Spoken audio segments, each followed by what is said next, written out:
This is Michael Woodward, and this is episode 202 of the Jumble Think podcast. T-minus 10, 9, 8, 7, 6, 5, 4, 3, 2, 1.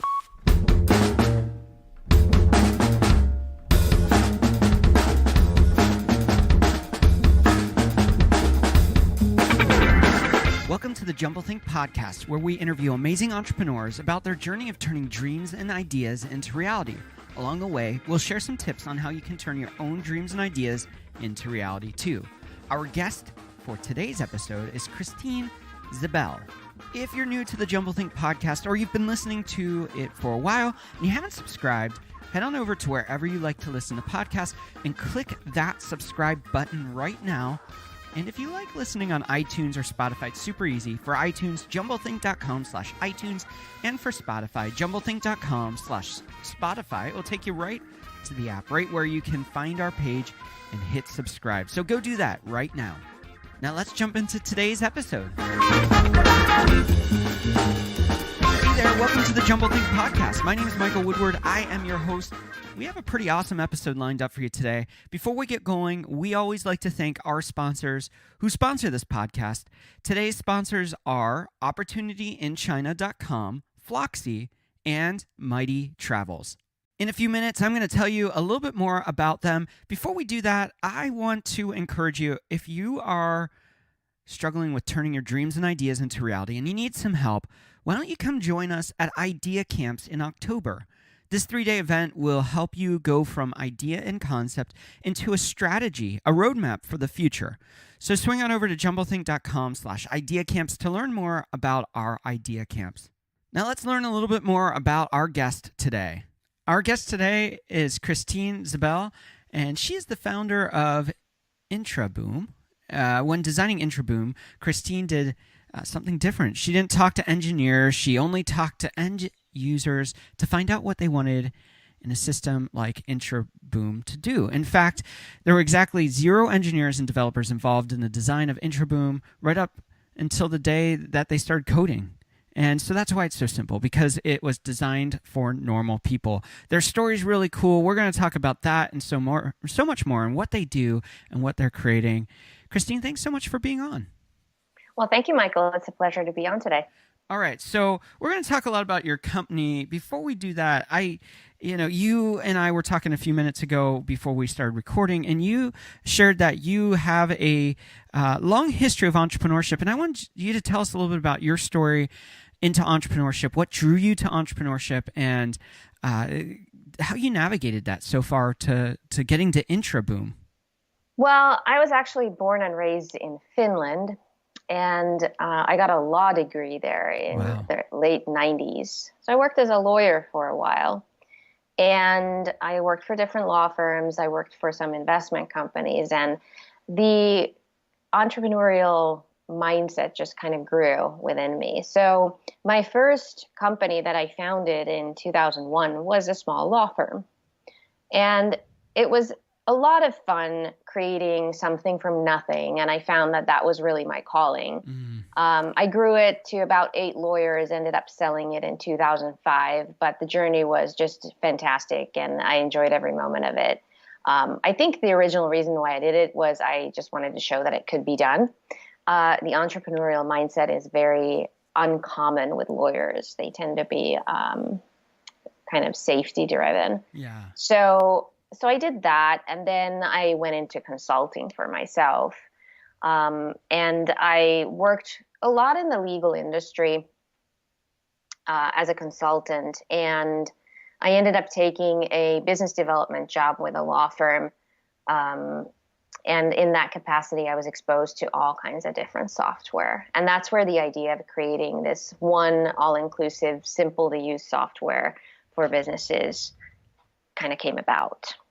So my personal frustration was that I had to use, 10 different systems.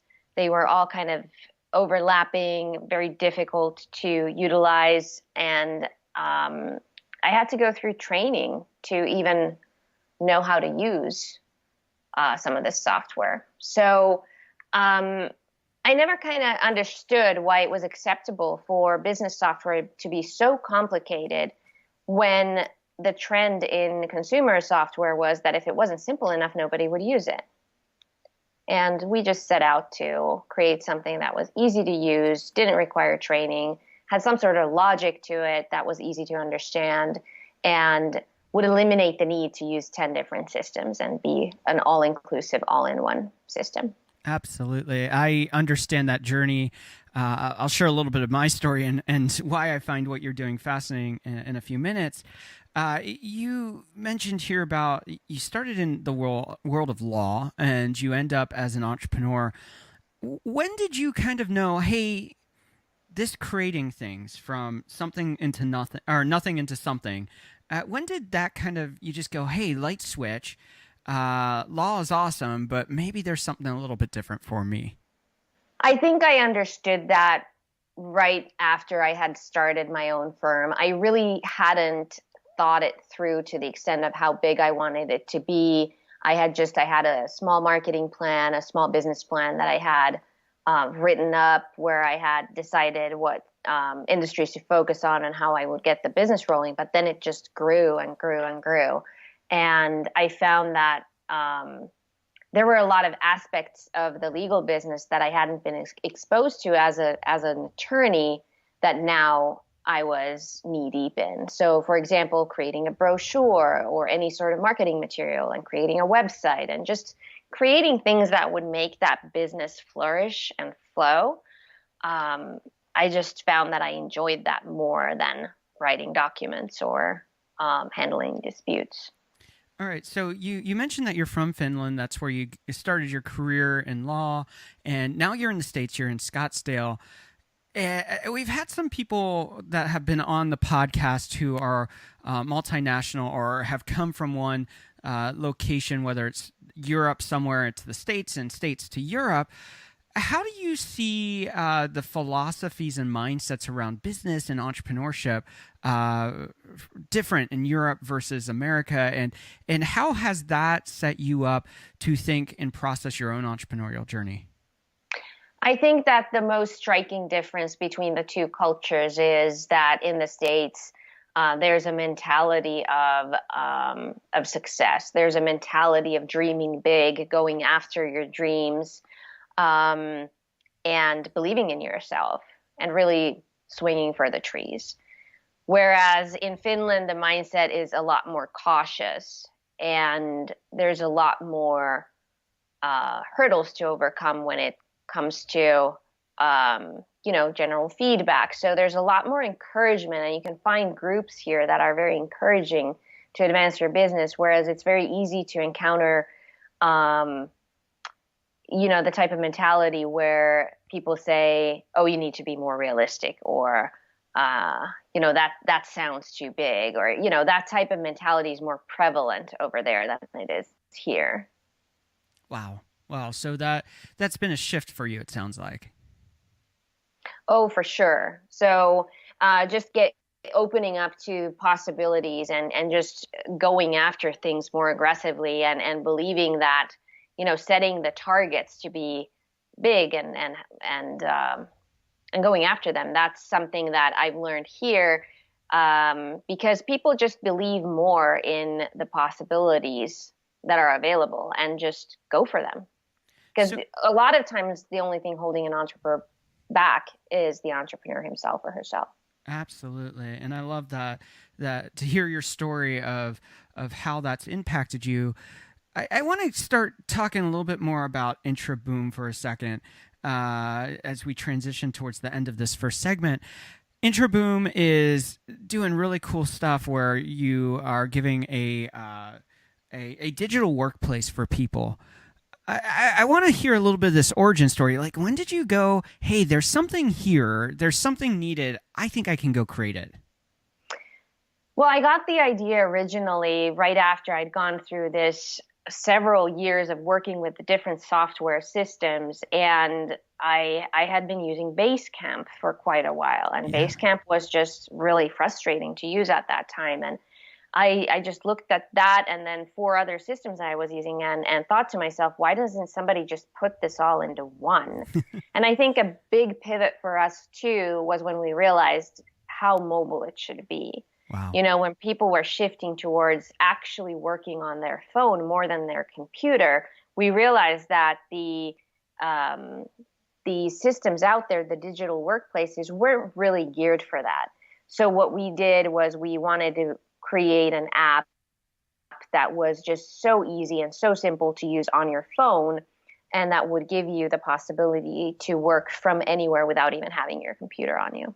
All right. So I mentioned a minute ago, I'm going to share a little bit of my story. I ran an agency, a development agency, and in that, one of the things as we grew our team to, 3 and 4 and 5, and then 12 full-time people and tons of part-time and freelancers, one of the challenges that we faced in that growth was managing project, managing communication. Some of our team was distributed, some of it was in person, and so we had to navigate all of that.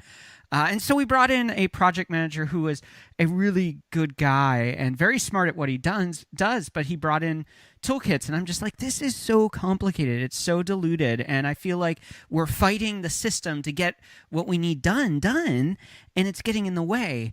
For you, I love that you started with the end user in mind. That's the conversations you started with. So when you start having those conversations with people like me who had maybe agencies or running businesses or were very mobile in their work philosophy, what was the kind of feedback you were hearing from them? Was it similar to like what I had experienced, or what were the things that you were hearing from people? Well, I think the two main things that I was hearing was, one, it was very difficult to get people to actually use the tools that they were offering. Yeah.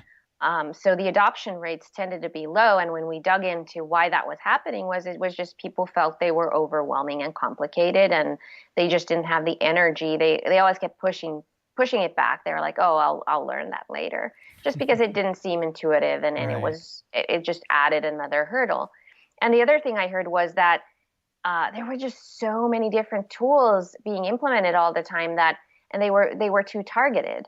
So there would be a tool that would solve one problem. It would probably create two more, and then they'd add something on top of that. Then they'd add another thing on top of that, and soon enough, they'd be juggling these 10 different things, or typically 4 to 6 different systems, which would again just add a level of inefficiency, because people would have to remember where something was stored. Where did I have that conversation? And they would just waste incredible amounts of time looking for things every day.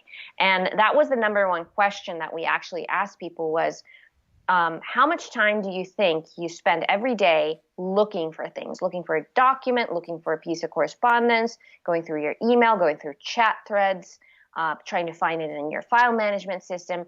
And there was not a single response that was under 30 minutes. Wow.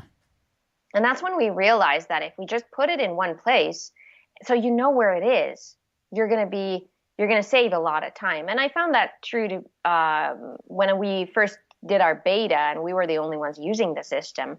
I came across the situation where one of my developers said, "Oh, can you resend me these screenshots?" And I'm thinking to myself, oh my gosh, I don't remember when I sent them. I don't even remember who I sent them to, because there were several developers. I wasn't sure which one I had sent them to. So I opened my email and look at all the messages that had an attachment. Now, one of the peculiar things is that in Outlook, anything that has a picture in the email signature will show up as having an attachment. Yeah. And sure enough, my developers were using one of these pictures. So I wasn't able to tell, I was looking at it going, oh my God, this will take me at least 4 hours. Wow. And then I'm like, hey, wait a minute. I think this was around the time we started using Intraboom. So I opened it up, I went into files, and sure enough, there was a folder there titled screenshots, and they were there. And it took me 15 seconds. Yeah. So just plowing through emails and email attachments to find something is incredibly time consuming, versus that you have it, you know where it is. And one of the benefits of Intraboom is even if you send an attachment as part of a message, it'll still store in files. Wow. So you can just go to the files, go to a media center instead of having to actually crawl through communications and figure all of that out, which is pretty awesome. A file is always in files. So Yeah. if you're looking for a file, that's where it is. I love part of your story is that first off, you mentioned that you got feedback from the end users, built a system solution, a solution that was simple and manageable but powerful. The second part of what I really loved about your story is that you looked at systems people liked using, Instagram, Snapchat. There are so many solutions out there that people really love for their everyday life. And you started to say, well, why can't we use that model to figure out how to make a better system for business people? So what was that process like to go through and say, hey, we're going to take unusual inspiration. Everyone else is using Jira or Confluence or this tool or that tool, and we want to simplify this down. And how did you go, maybe we can get inspired for something that most people wouldn't even think of when they're thinking about developing a business platform? Well, Facebook was really kind of dominant at the time when we were doing this. And so one thing that we realized as we were interviewing people was that the thing that they loved about Facebook was that it condensed information into a feed. And just by scrolling down a feed, they were able to process a lot of information just by getting a glimpse at it in that feed. And so we were thinking, well, instead of clicking through different areas and clicking through different projects, what if we just introduced one feed that would carry that same function of you just scroll it down, you're not even really reading it or thinking about it, you're just scrolling down and getting a feel for what's happening. And it turns out that Facebook, I think, is responsible for teaching the human brain to process that much information through a feed. And we just leveraged that because at that time, there really wasn't a business application that was using that type of method to give an overview. Everything was based on dashboards at the time. Yeah, absolutely. For you, as we finish this first segment, we always ask these final three questions. The first one being, how are you finding purpose in what you're doing? Well, I feel like in a unique way, we respond to people who just are not into software. We provide something that's very friendly for users in a business environment. We talk to you as if you were a consumer. So we try to engage people who are non-techie. And I think that was one of the critical issues we identified was with the adoption rates being low. It's never the tech savvy ones who don't adopt the new tool or software. It's the ones who are least tech savvy. And if the least tech savvy ones are not a part of it, they're not engaged. Right. And the whole purpose of a collaboration tool is to get everyone involved. Right. So if we cater to the ones who were the least tech savvy and got them to say, okay, I like this, I want to use it, then it would be easy to get a higher level of engagement. And if everyone is engaged, everyone is motivated. And I think that's the purpose when we see that people are excited and they're more excited about their work and their team works better, their overall culture in their company is better because of the transparency and because of the ease of communication that Intraboom offers. That's really what makes us tick. Now, for you, you have been doing this for a while now, but what's one challenge you're currently working to overcome in the business? Well, we're currently implementing a strategy where we're doing a very law firm specific approach. So what we're trying to do is create the next version of Intraboom for law firms specifically, where we would really resolve the information overflow problem. And the reason why we've chosen law firms as our beta segment is because that's where we have the most knowledge of how people work. So right now we're trying to tackle the general problem of you get too many emails a day. You don't even have time to read them. Yeah. And you get so many project updates and news updates. You just can't find the time to read everything. So what we're trying to do is condense and prioritize information into a feed using what we've learned with Intraboom, but tapping into all these other systems that you're currently using. And then finally, where do you want to go? What's the next big goal you have? And maybe you just answered that, but I'll put it out there for you. Yeah, I think really tackling this information overload issue and solving it with something that will probably have an artificial intelligence component, that's our next step. And we're really looking forward to making a more intelligent version of data management with this new application. That's so cool. We will be back with Christine Ziebell from Intraboom, and we're going to go deeper into this conversation. We'll be right back. Today's episode is being sponsored by our friends over at OpportunityInChina.com. Here's a little bit more about what they are doing. At the dawn of the 19th century, forward-thinking people moved to the commercial centers of Europe. Moving into the 20th century, America welcomed millions into the land of freedom and opportunity. It is now the 21st century. Many of the successes and fortunes of our generations will be made in China. To learn how you can seize opportunity in China, follow the Opportunity in China podcast. The Opportunity in China podcast is available anywhere podcasts are streamed, or you can visit our website at opportunityinchina.com. Today's episode is also being sponsored by our friends over at Mighty Travels. Here's a little bit more about how they can help you. Is your life crazy busy? Well, I know mine is, and I want to spend as much time in my day doing the things I love to do. One of the things I don't love to do is spend days looking for great airfares.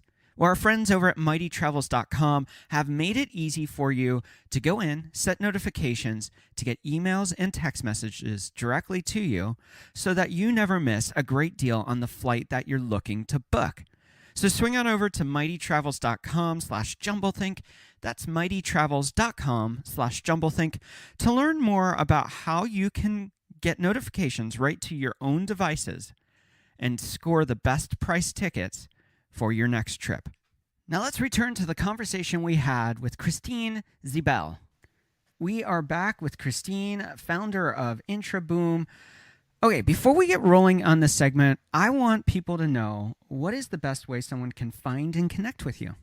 Well, me personally through LinkedIn, and then with Intraboom, you can send emails to support@intraboom.com, and anything that pertains to me will be forwarded to me. Very, very cool. All right. I am a big fan of healthy systems that allow businesses to flourish. And you mentioned in the first segment about how you want to help businesses flourish and what they're doing.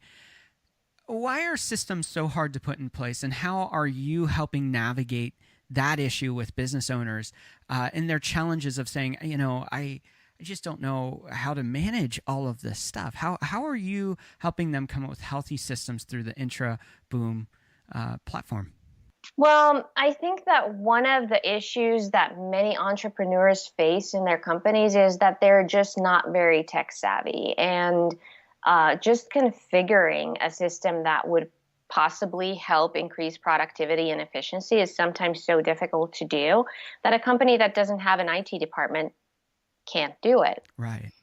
And I've personally configured a couple of software solutions that, I spent 2 days on and almost threw my computer out the window. Yeah. Because they're just so complicated. And sometimes you can't afford to hire somebody to just do that for you. So one of the big things that we solved with Intraboom was lowering the threshold for somebody to just go, okay, I want to use this. How do I do it? And it's just a couple of clicks. You can be up and running in 15 seconds or so.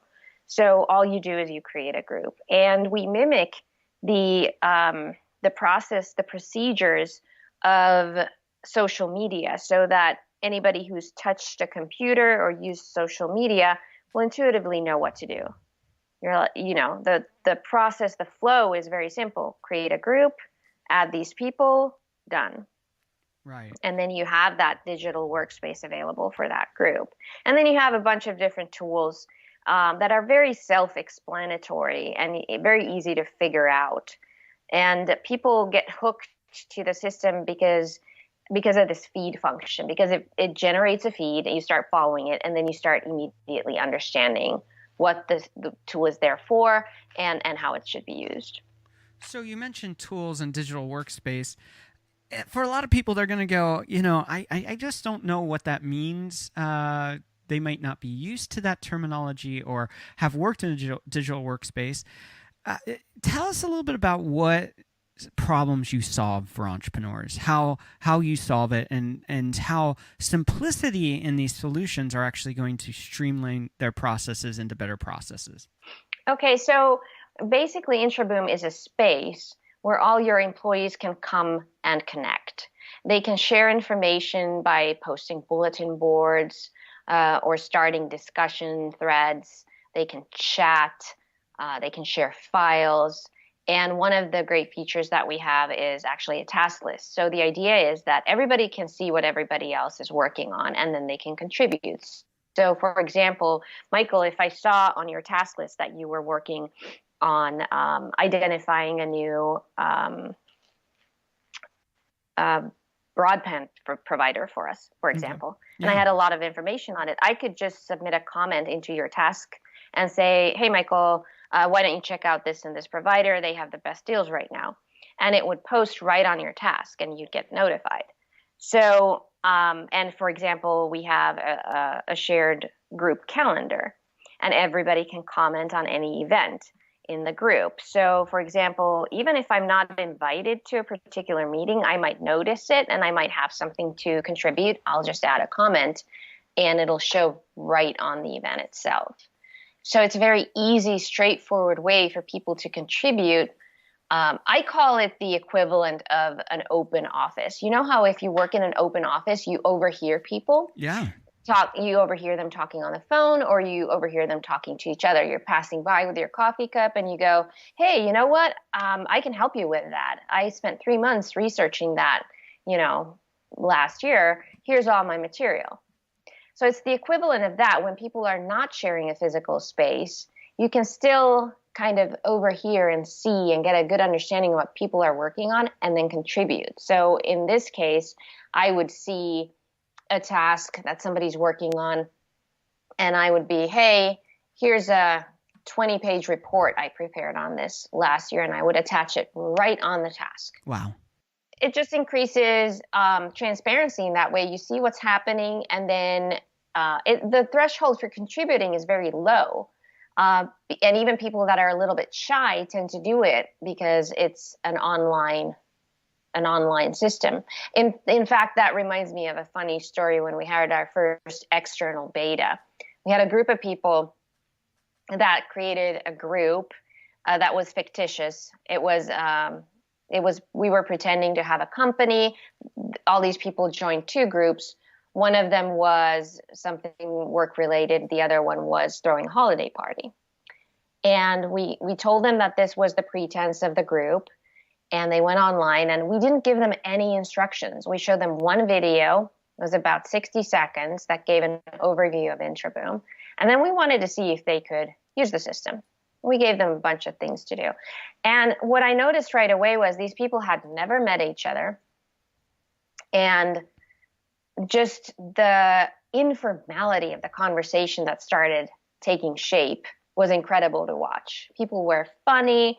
They were, they were just interacting in this really cool way because it was an online system and there was very little threshold.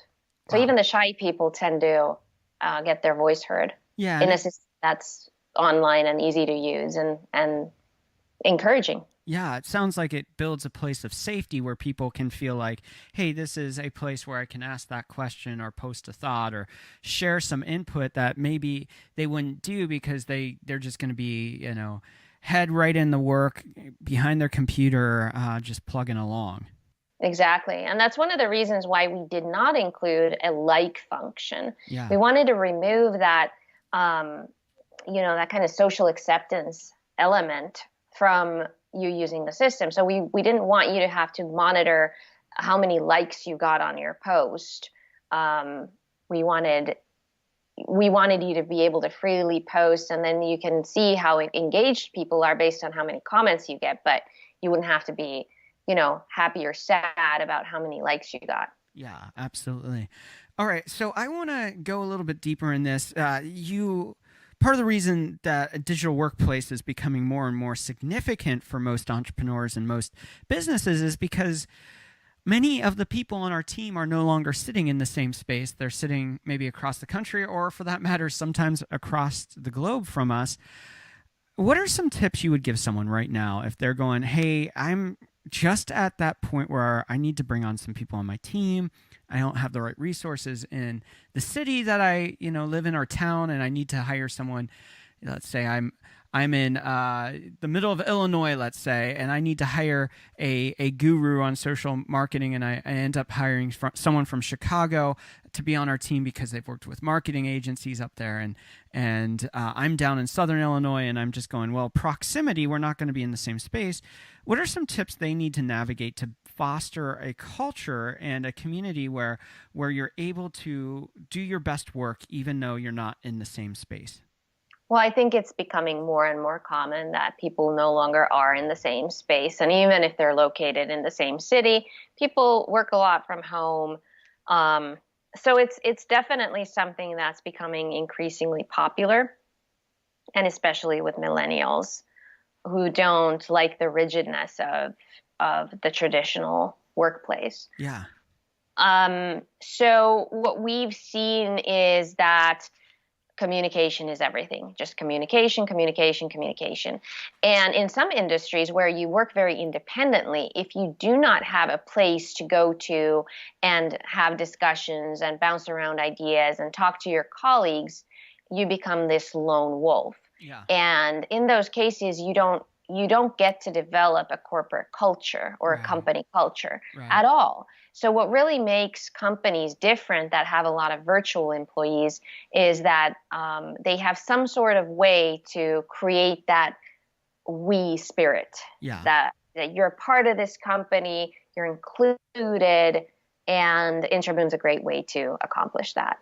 So I would say that the critical thing when hiring people that are not physically present is, and everybody who's done this knows this, to define results that you want to achieve. Okay. So the traditional way is of course, when you hire somebody, you define their hours. Yeah. That's not useful if people are not working with you. It's a matter of defining clear results and letting them achieve them in whatever way they see fit. And that freedom is what's driving millennials towards that type of work. But it can get really lonely if you don't have people to collaborate and communicate with. So having an easy channel, with a low threshold of participation, I think that's the key. I said that a few times. So you don't have to pick up the phone and reach somebody. You can just post something and people can at their leisure respond. If you see that somebody's online at the same time, you can throw a chat message out. Just the convenience of being digital in that type of virtual environment, I think, is everything. Well, kind of two questions off of that. For me, I understand what you're talking about because I've experienced both in-person and remote workers and navigated some of the challenges of that. And I agree 100%. We always say isolation is the death march of entrepreneurship, but going a step further, isolation is often the difference between an employee that flourishes and does well and an employee that regresses and is not content and not finding joy in what they're doing. How can we navigate the complexity of technology and open up dialogue that is building intimacy? Because part of what you experience in an office environment is that you have proximity. You're grabbing lunch with people. You're talking about the kids and family. But when you, or what you did last night or whatever's going on in your life. But so often in remote working, we don't have the personality, the actual story of the individual incorporated into the story of the corporation. We're just little icebergs floating, and we look at communicating for those kind of situations as more business centric. Like, what are the tasks I need to accomplish? What are the things that have to be done? And what do I need to accomplish them? But there's a magic thing that happens when we begin to become vulnerable with each other, where it's like, you mentioned the I versus the we, and moving into that kind of place. So how do you navigate that and open up those channels of deeper conversation that goes beyond the work, that helps people feel like there's ownership, helps them feel like people care and that they want them and that they're needed? How do you navigate that with technology in a digital, disconnected work environment, disconnected from the standpoint of proximity, not so much technology? Well, I think that you're kind of hitting the nail on the head in terms of you cannot underestimate the power of the social aspect of using a software to connect people.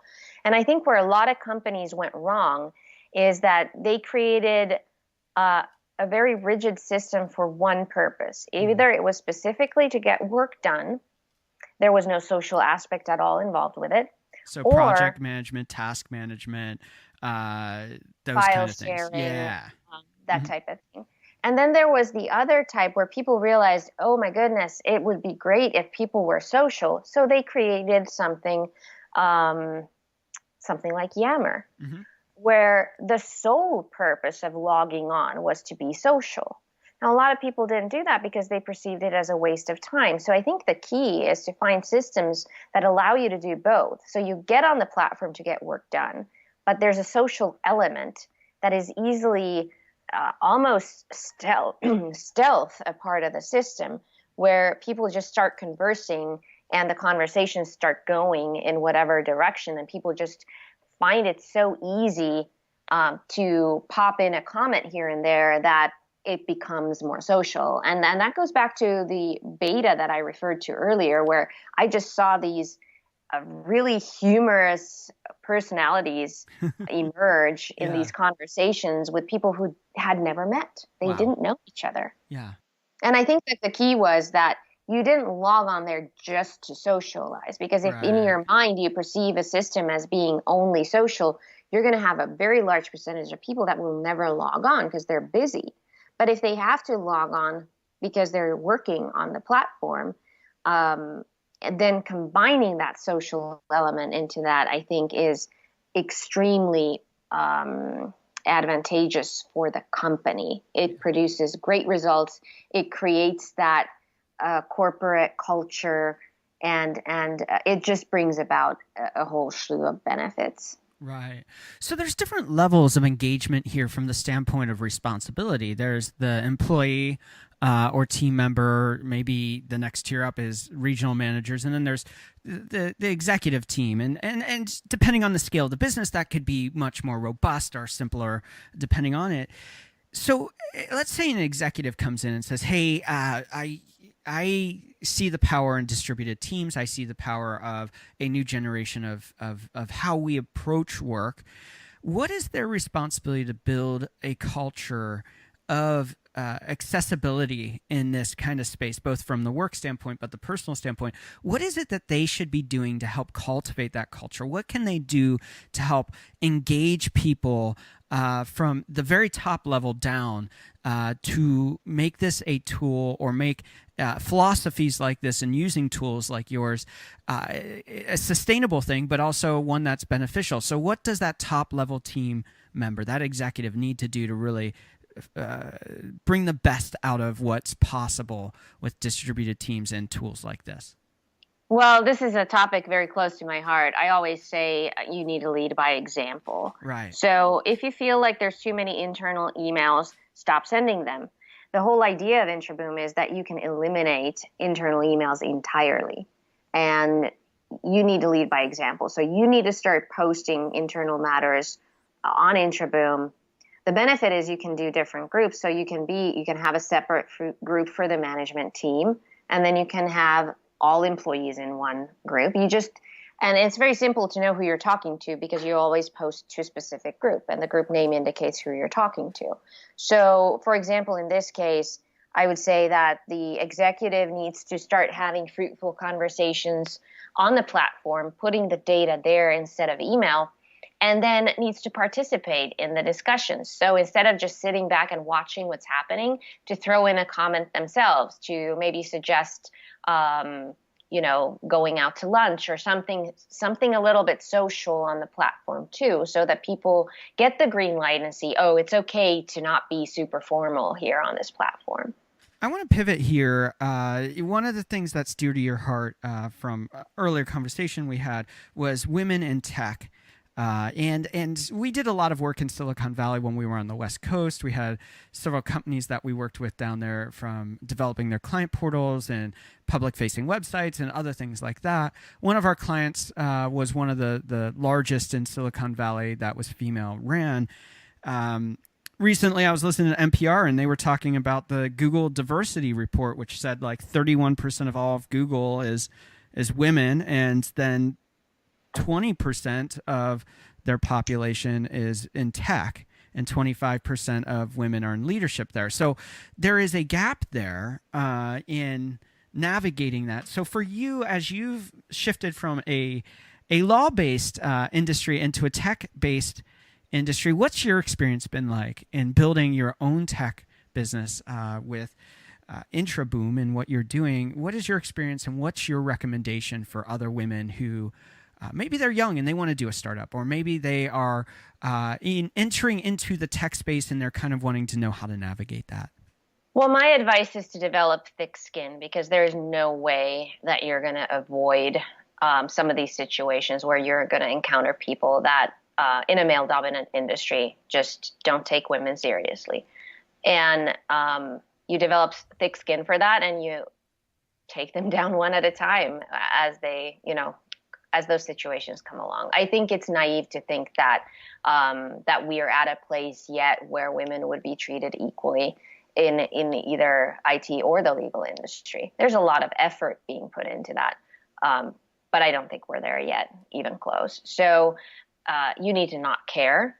I mean, to this day, I still sometimes go to meetings where the person we're meeting with is male, and they will look at my male colleague the entire time and disregard my presence even. And that can be very annoying and frustrating, and it feels unfair, but you just tackle that as you go along, and you have to have enough confidence to not let that bother you. All right. So in running your own business and running IntraBoom, what are some of the things that you've experienced that were unexpected in this entrepreneurial journey, where you kind of went into it and you had one expectation, but as you got into it, you went, you know what? I've got to shift here. I've got to pivot because my expectation doesn't meet the reality of what I'm experiencing. I think there's going to be more pivots than you could ever anticipate when you get started. And I think that the difference between a successful business and an unsuccessful one is really being sensitive to those situations and listening and not being pig-headed about a direction you've chosen. So you need to constantly have a feeler out of, are we going in the right direction? Is this solving the problem we're trying to solve? And what else is happening on the market? So for example, in our case, Slack came and conquered the market when we were still in development phase. So we really had to take a long look at what are we doing differently, and why is our system different from Slack? Yeah. And so one of the things we noticed right away was that we were more consolidated, more, you didn't have to click through different channels to see what was happening. Everything was consolidated into one feed. And then we very quickly realized that the ease of use, especially on a mobile device, was a big differentiator for us. So we really went after, okay, if you're not tech savvy enough to start configuring Slack channels, and if you want something far simpler and you don't want to base it on integrations, you just want one simple system that has it all, this is your system. This is what you want to use. Wow, that's super powerful. And being able to see a very complex situation where you go, here's somebody that's going to compete directly with what we're doing, but knowing enough of your core of what you were trying to create and who it served, and then pivoting to be able to communicate that in a powerful way, it really seemed like that pivot has helped you even increase, some people look at that as, oh, this is competition, we've just got to stand out differently, but it seems like that's even helped you pivot your business and make it a better product to the world at that point too, because now you have someone else to measure against. You have a place you can grow from. It almost served as a validation of, we've identified a real critical problem. Somebody else identified the same problem. We solved it in two different ways. And it's a matter of preference. Some companies need a dozen integrations or more than that, 24 integrations, and they can't function without it. Yeah. But if you have a more simple business model, simpler procedures, you don't want to get into all that. And you just want one thing that will solve your problem. Right. And that's what we try to cater to. So it's a different type of person. And typically, the much more tech-savvy people are the ones who are going to love Slack, because you can write code snippets on there. Yeah. Our user base, they don't know what a code snippet is, and they don't want to. Yeah. And I love that. So often I say, and even with our team, I've said in the past, like, I just want something that works. You're overcomplicating something and you're diluting it. And it sounds like that's been your mantra from day one, is we just want this to be a powerful tool that's simple and accessible to people. Exactly. And that was one of the driving factors whenever we had a new idea in development.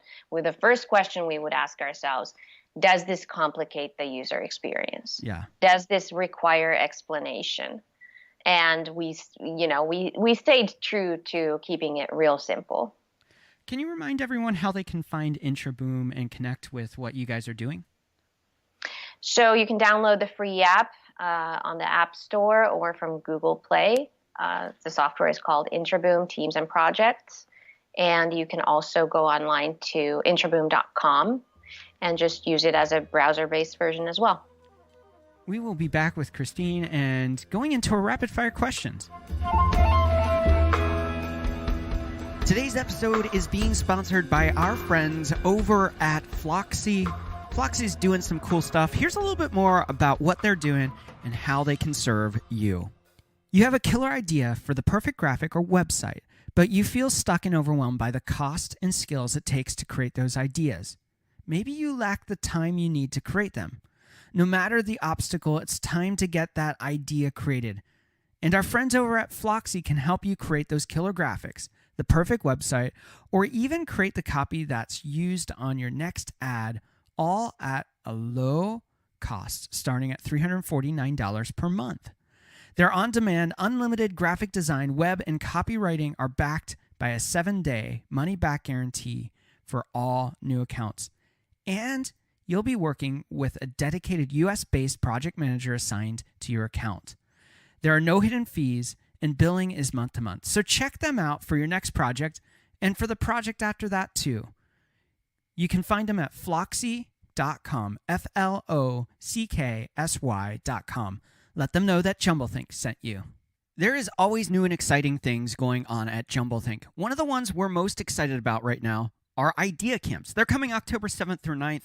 We want you to be a part of them. It's time to start moving from a dream and idea into the reality of creating it. And that can often be filled with fear, obstacles, chasing the unknown, and really even where to start.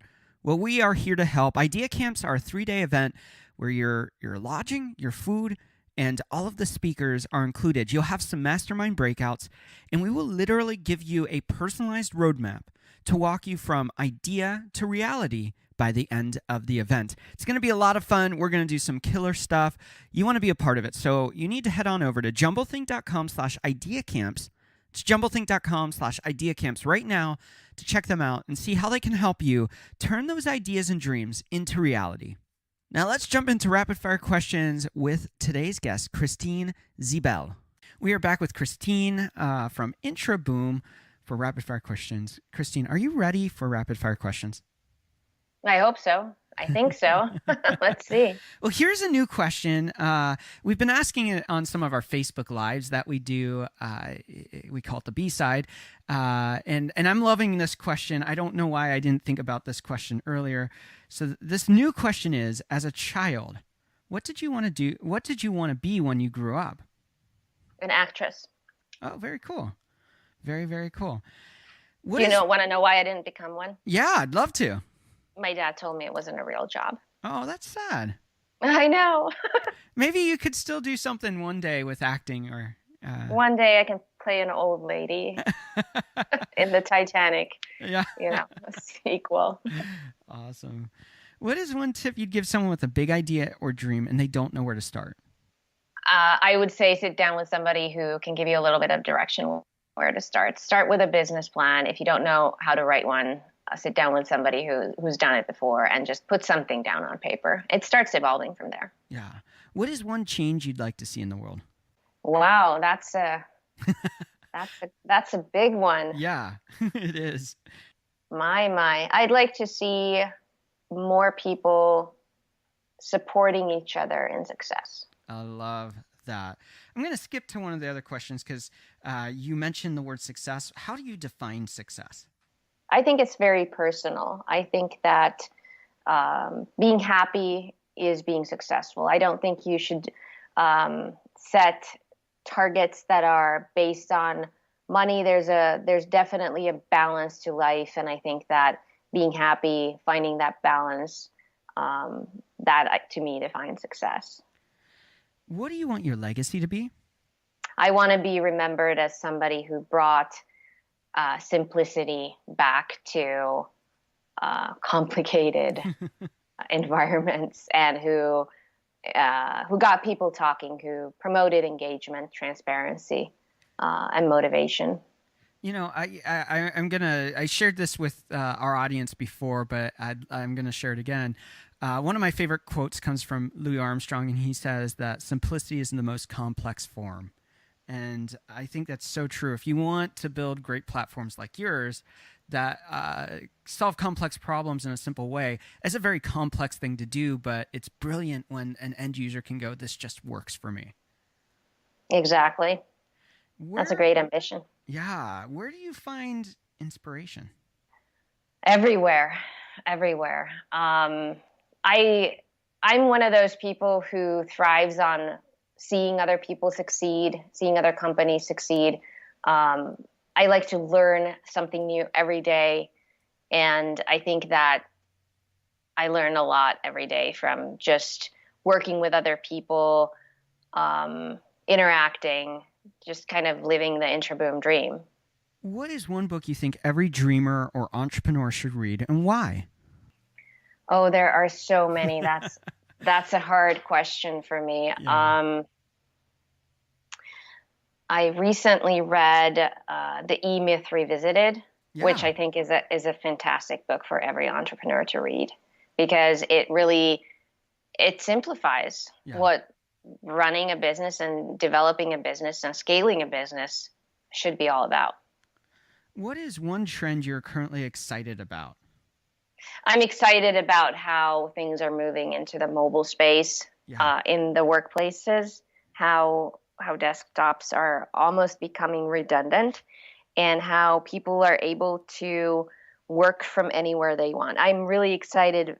The fact that I'm from another country, that I'm from Europe, gives me a perspective on distances. Mm-hmm. And I feel like allowing people to work from anywhere and bringing the best people together without actually physically having to bring them together is so powerful. And I'm excited to see how a lot of companies are starting to embrace that. What is one habit you find helpful in your life as an entrepreneur? Helpful? Well, I think that having a mindset of learning something new every day and being open to learning, I think that's what is always driving me. And having that mindset that anybody you meet will probably have something to give and something to offer you. Yeah. That's really, really powerful. What is one thing you wish you would have known when you started out? Well, I think that looking back, every entrepreneur sees,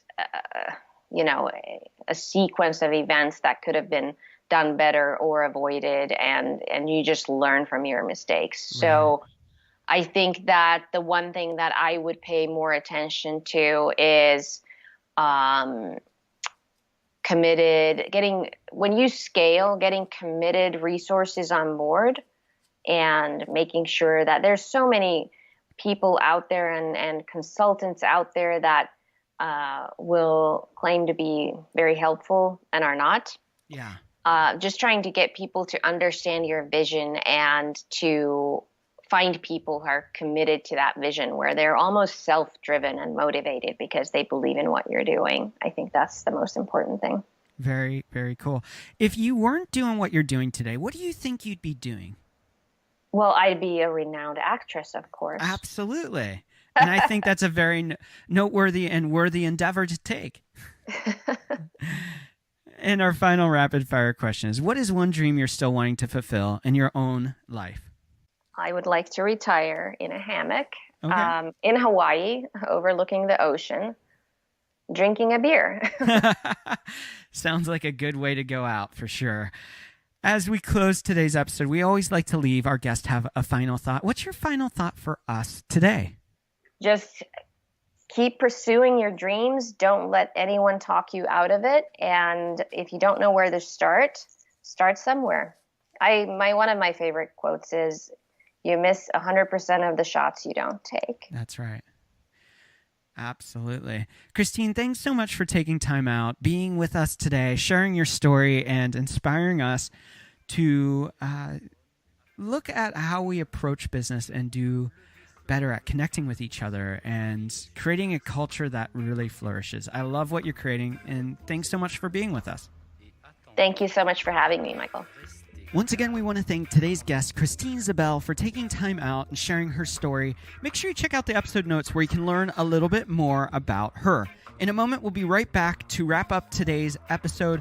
Before we do that, we want to thank the sponsors for today's episode, Opportunity in China, Floxy, and Mighty Travels. Here's a little bit more about our friends over at OpportunityInChina.com.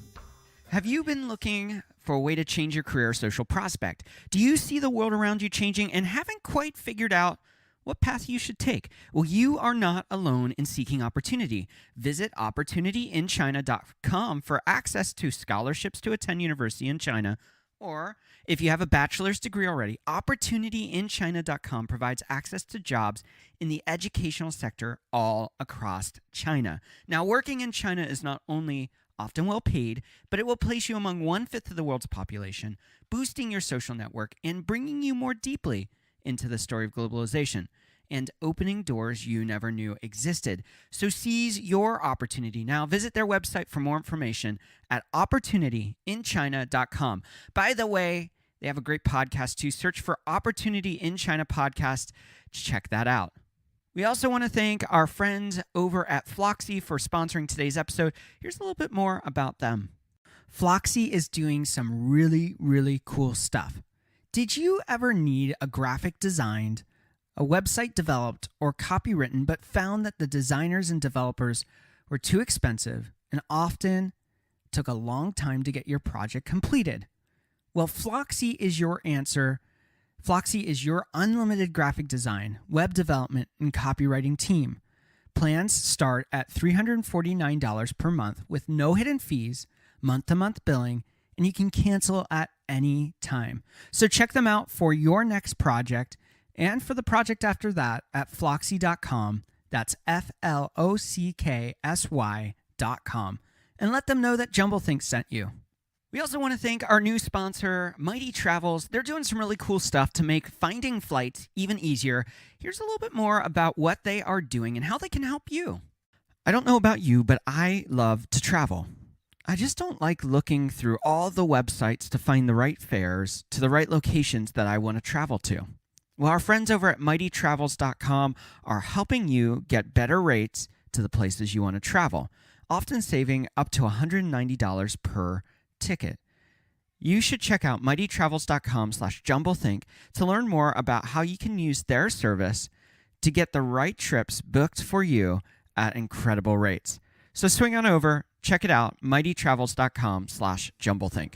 Now let's jump back in to wrap up today's episode. It Well, it's so fun to have Christine Vous serez éloigné du on to monde. talk about Intraboom and what they're doing. They really are creating something very special. I spent years working on finding the right tools for our design and development agency, and it was really, really hard. So it's really cool to hear about entrepreneurs who are doing cool things. If you've been listening to the podcast for a while, you know that we try to evolve the podcast every year. And going into Season 3, we're doing some really cool stuff. You're going to see more and more video incorporated into the podcast, both from interviews and jumping on and doing Facebook Lives and other really cool things. Here's the deal. We want you to become part of the story, and we're trying to find creative and new ways to do that. We have exciting ideas to do and share with you in the weeks to come, but we want to hear from you. We want to hear how you'd love to be part of Jumble Think's podcast. Well, it could be asking a question that you've always wanted answered about entrepreneurship or about chasing dreams and ideas. It could be being a guest on one of our Facebook Lives or even on the podcast. It could even be helping to support the podcast in another way, whether it's financial, whether it's just encouragement online, whether it's sharing a post. We want you to be a part of the story. And so drop me an email, a personal email directly to me, mike@jumblethink.com. I would love to have the conversation with you. I'd love to jump on the phone with you, spend a few minutes or an hour just chatting with you and hearing about your stories, hearing about your journey, and seeing if I can help you along that way. Ultimately, Jumblethink is all about helping dreamers and idea makers make those things real. And I want to encourage you, as we wrap up today's episode, you may be like Christine, where you were listening to today's episode and you went, yeah, I'm in a career that I kind of like. It's pretty cool. In her case, it was being a lawyer, but I see something that needs changing. It needs a new, fresh take on how to accomplish this. And you might be the one to create that new structure, that new system, that new product that helps a customer or client reach the goals that they want. I want to encourage you. It is so important that you chase the dreams and ideas that you have. We recently did an episode called Finding Your Created Purpose. And it was all about the importance of understanding you were created for something special. You were created for something amazing. And we want your story to become a story that's repeated by many other people. A story that's very simple, that you found your created purpose and you stepped into it. If you're struggling to do that, I want to encourage you to take some time, maybe to get away or just to shut the door in your house and turn off the TV, turn off the phone, turn off the things that distract you, and just take a moment to reflect. Start thinking about what you're good at. Start thinking about the things that make your passion just boil and get you excited for the future. Think about the things that others ask you to help with and start making a plan to make those created purposes become a reality. That's the simple story that I think all of us could be engaged more with, is that we don't have to settle. We don't have to sell out to an American dream when we can buy into our dream. We don't have to sell it out to the expectations that others make us perceive, that we should measure up to some certain expectation, whether it's keeping up with the Joneses with the next best house, or having more money, or having the perfect family. Maybe it's time for us to start thinking about what is the dream inside of us, instead of what's the dream that others encourage us to chase, or the perception of how we should measure up. Maybe it's time for you to start taking some risks. Start stepping out in new ways. Well, whatever it is for you, I want to encourage you. Start simply by finding that created purpose. Stepping back and really saying, what is it that I was born to do? I am a person of faith. It is not a secret. It's not something I hide. It's something I probably don't talk enough about on this podcast.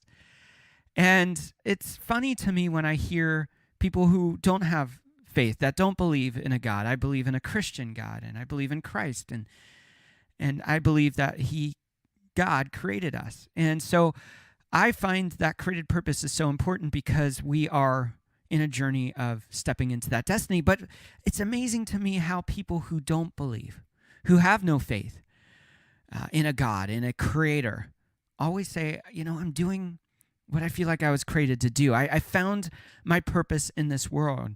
And it amazes me that whether you're a person of faith or whether you're the staunchest atheist, you feel like there is a purpose that's driving you forward. And today I want to encourage you, take a moment and think about Christine's story. Think about the risks she took, the things she created, and how she's stepping into the created purpose she was created for. And start being challenged by that to find that for yourself, to find a new path, to find a story that you craft and create for yourself. Ultimately, the choice is up to you, but I believe you were called for something very, very special, and it's time for you to start living for that purpose. So today, take a moment to reflect, to think, to really take stock of your life and figure out what are the next steps to take. Until next time, it's up to you. Take a step, a big step, a small step, but any step to move forward and change the world around you. Vous verrez comment un simple disque peut aller plus loin que vous ne l'auriez imaginé.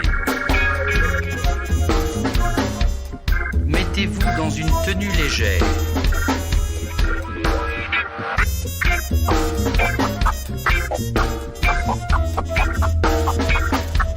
Ôtez tout ce qui peut vous gêner ou tirer votre attention. Cherchez la meilleure position. Les bras et les jambes légèrement espacés.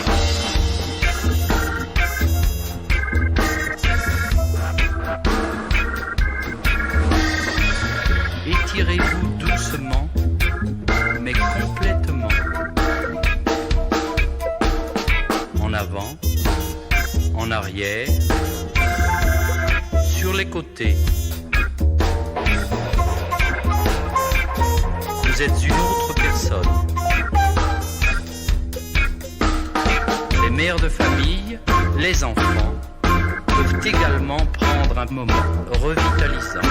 Dans quelques mois, lorsque vous aurez bien saisi la technique et que vous serez maître de votre corps, vous pourrez vous décontracter même en travaillant.